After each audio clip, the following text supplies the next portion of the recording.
আসসালামু আলাইকুম, hello viewers. আপনাদের আজ নিয়ে এসেছি শীতকালীন একটি আল্লাহ প্রাকৃতিক দানের জিনিস, যেটি হলো খেজুরের লালি। খেজুরের রস থেকেই উৎপাদন করা হয় এই লালি। এটা আসলে আমরা একটু বাণিজ্যিকভাবে সেল করতে চাচ্ছিলাম। যারা এই তেল লালি নিতে আগ্রহী তারা আমাদের সাথে যোগাযোগ করতে পারেন, কমেন্টসে যোগাযোগ করতে পারেন। তাহলে আপনাদেরকে অরিজিনাল তেল লালি, খেজুরের রসের তেল লালি আপনাদেরকে পৌঁছে দেওয়ার জন্য ব্যবস্থা করবে।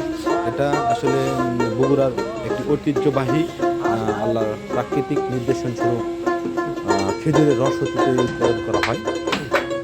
আপনারা দেখতে পাচ্ছেন যে আমরা এই লালিগুলো সেল দেওয়ার জন্য প্যাকেটজাত করা নিয়ে ব্যস্ত আছি। আমরা বেশ কিছু অর্ডার পেয়েছি, যেগুলো আসলে পৌঁছে দিতে হবে, তাই আমরা এগুলো প্যাকেটজাত করছিলাম।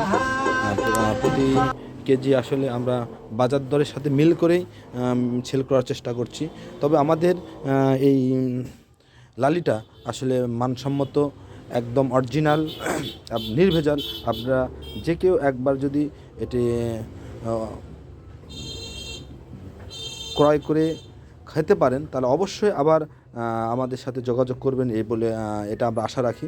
তো এটা আসলে বগুড়া একটি ঐতিহ্যবাহী উপাদান, যেটা খেজুর গাছের সারা রাত খেজুরের রস হতে সেই রস সংগ্রহ করে জাল করে এই লালিটি উৎপাদন করা হয়। অন্য একটা ভিডিওতে